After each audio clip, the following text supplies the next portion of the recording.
Amigos telespectadores da Rede Vida de Televisão e do programa Páginas Difíceis da Bíblia.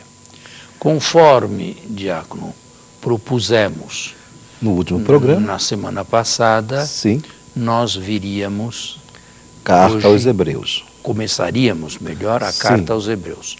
Porém, eu não gostaria de iniciá-la assim de sopetão, imediatamente, sem uma certa introdução, que acredito será bem-vinda para muitas inteligências. Umberto Eco, um literata italiano, afirmou ser a Bíblia parte do famoso GUB, G-U-B, que significa isto? Great Unread Books, grandes livros não lidos. Será que ele tem razão nisso? Tem? Ele tem razão, sim. Sabe, devemos nós todos bater no peito, nós católicos, porque desde a reforma de Lutero, que já tem quase 500 anos, não é? Foi 1517, 1520, por aí, né? É por aí, é. Portanto, desde a reforma luterana, ou antes até o Concílio Vaticano II, a autoridade eclesiástica não entusiasmava ninguém a buscar na Bíblia a sua fonte de espiritualidade e intimidade com Deus. O católico dos séculos XVIII, XIX e até a metade do século XX era um católico devocionista. Mais do que a palavra de Deus, muito mais do que a palavra de Deus, as vidas dos santos, livros religiosos não bíblicos, conselhos morais, e por aí ia. E eu me lembro bem disto, porque a minha primeira infância se passou ainda nos moldes pré-conciliares. Bem, veio o concílio, há mais de 50 anos. Deu frutos, sobretudo com relação à Bíblia na Constituição Dei Verbum. Porém, a revolução no mundo católico é muito lenta e nós devemos esperar ainda um bom tempo para que nós possamos dizer que o católico possui uma espiritualidade, ou melhor, que o católico possui uma cultura bíblica. Isto não acontece. Continuamos ainda com santinhos, com imagens, com milagres. E isto não deixou de ser uma reação do catolicismo ao protestantismo, que viu na Bíblia um dos seus pilares, sola scriptura, só a Escritura, mais nada. Como reação a esta posição radical, veio um apego exagerado às tradições com T minúsculo. Ah, certo. Certo? Agora, o que fazer? O que fazer diante desta situação? Nós não temos a pretensão de acabá-la, e talvez eu me vá e o senhor também, sem que esta cultura bíblica se tenha imposta no mundo católico como está no mundo protestante. A Bíblia foi levada para o exílio por nós e relegada ao exílio durante 400 ou mais anos de história. E estas coisas não se mudam do dia para o outro. E existe uma outra questão que reputo mais séria. A Bíblia não é um livro fácil de ser lido.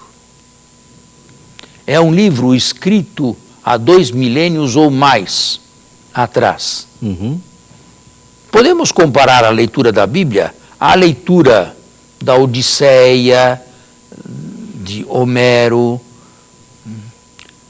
das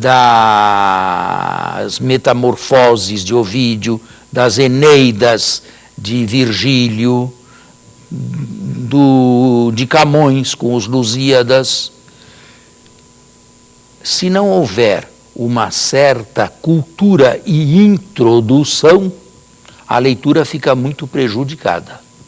Porque todos esses livros foram escritos numa outra época e numa outra cultura e por gente que não pensava exatamente como nós hoje. Outra mentalidade. Completamente. Esta é uma questão mais grave. E por isso existem, graças a Deus, no mundo católico também, um sem número de comentários dos mais diversos níveis para ajudar a introduzir alguém numa leitura frutífera da Bíblia. Eu conheço pessoas semi-analfabetas que andam com a Bíblia debaixo dos braços. Que proveito tiram? Um proveito mínimo. Né? Proveito mínimo. Por quê? Porque não são capazes de interpretar um texto de maneira correta, como ele deveria ser interpretado. E existem, é bom que o nosso público saiba, leituras erradas da Bíblia. Leituras completamente fora de contexto. Fundamentalistas, inclusive. Fundamentalistas ou não, mas erradas. Completamente erradas. Isto não é fácil de ser retirado.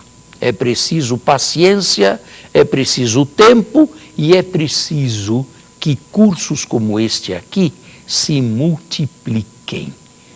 Não só no Brasil, mas fora do Brasil também, para que a cultura bíblica vá entrando pouco a pouco na mente de cada fiel. E se sinta ele responsável pela leitura e pelos auxílios que a Escritura, a Palavra de Deus, lhe pode trazer. Certo? Poderia dar alguns exemplos, mas fugiria muito da carta aos Hebreus. Não é? Exemplos de leitura errada. Sim, mas, por favor. De leitura completamente... Bem, deixe marcado aí, carta aos Hebreus. Está aqui. Já. Deixe marcado, mas abra a Bíblia no livro de Josué, que é um livro muito difícil. Então vamos lá.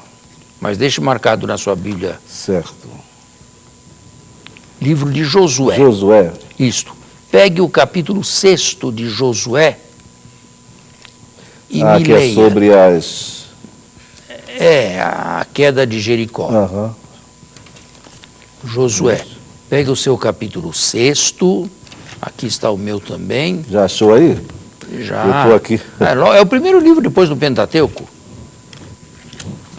Depois do Deuteronômio, é Josué. Tá. Então vamos lá. Êxodo, Levítico, Números... 6, vai ler de 6. Achou? Mas já estou perto. Aqui, Josué. Bem, agora é o capítulo 6. Sexto. A tomada de Jericó. Vamos lá. Leia do versículo 6 ao versículo 9, por favor. Ser firme e corajoso, porque farás este povo herdar... Não, capítulo 6. Eu estou no capítulo 1. Capítulo 6. Então vamos lá. A partir do versículo? Não, 6. Também 6, 6. Então vamos lá. Josué, filho de Nun, chamou os sacerdotes e disse-lhes: tomai a arca da aliança, e 7 sacerdotes tomem 7 trombetas de chifre de carneiro e precedam a arca de Yahvé. Depois disse ao povo: passai e dai a volta à cidade, e os guerreiros marchem diante da arca de Yahvé. Foi feito como Josué havia dito ao povo. 7 sacerdotes, levando as 7 trombetas de chifre de carneiro diante de Javé, passaram e tocaram as trombetas, e a arca da aliança de Javé vinha atrás deles. Os guerreiros iam na frente dos sacerdotes que tocavam as trombetas, e a retaguarda seguia atrás da arca, e, marchando, tocavam as trombetas. Josué, porém, havia dado ao povo a seguinte ordem: não griteis, nem façais ouvir a vossa voz, e não saia da vossa boca palavra alguma, até o dia em que eu vos disser, lançai o grito de guerra, então lançareis o grito de guerra. Assim, a arca de Javé rodeou a cidade, contornando-a uma vez, e depois voltaram ao acampamento, onde passaram a noite. Josué levantou-se muito cedo, e os sacerdotes tomaram a arca de Javé.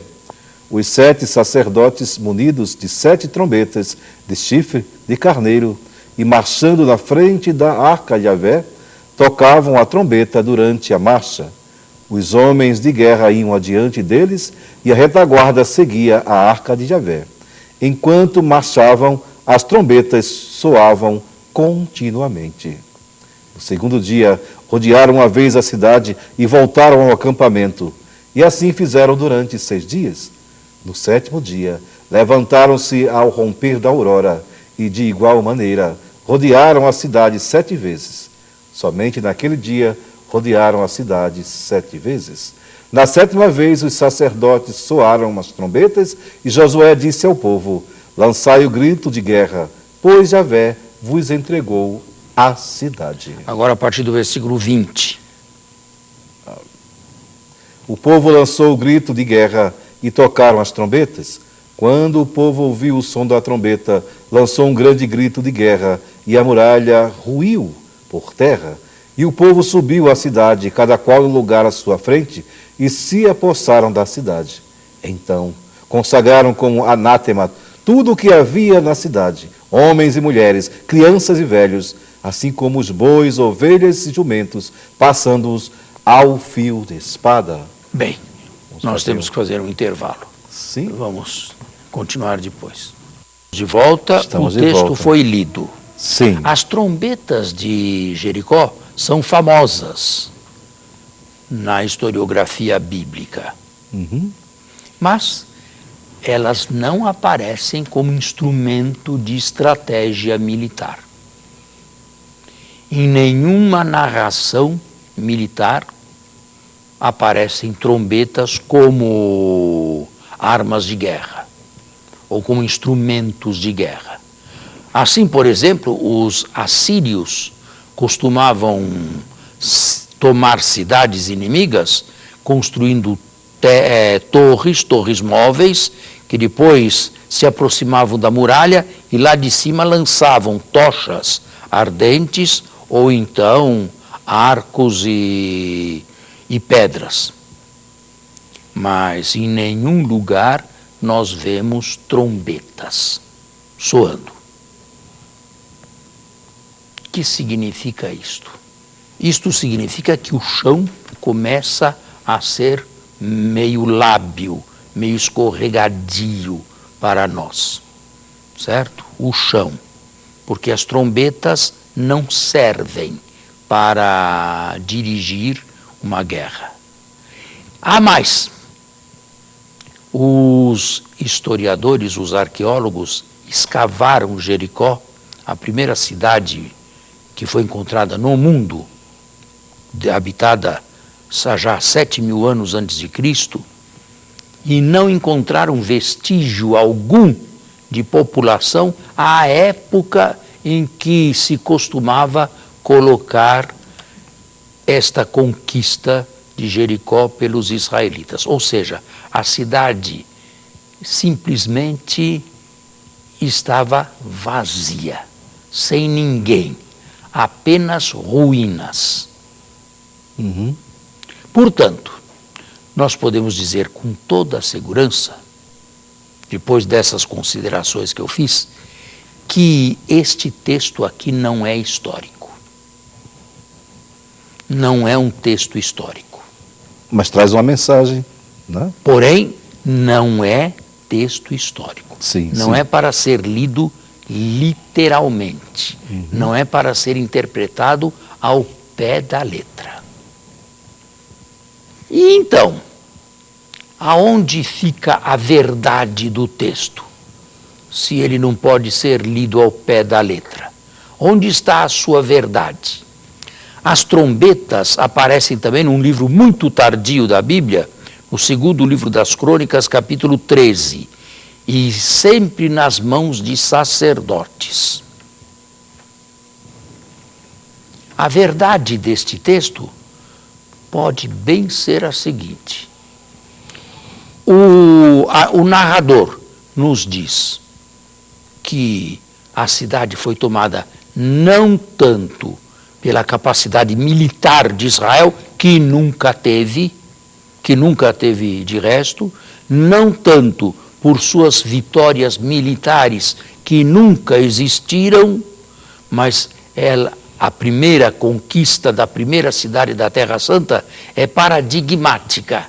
E o texto quer, na sua mensagem, dizer-nos o seguinte: a conquista, a vitória está mais nas mãos de Deus, trombetas, sacerdotes, culto e liturgia, do que nas mãos dos homens, do que nas mãos dos israelitas.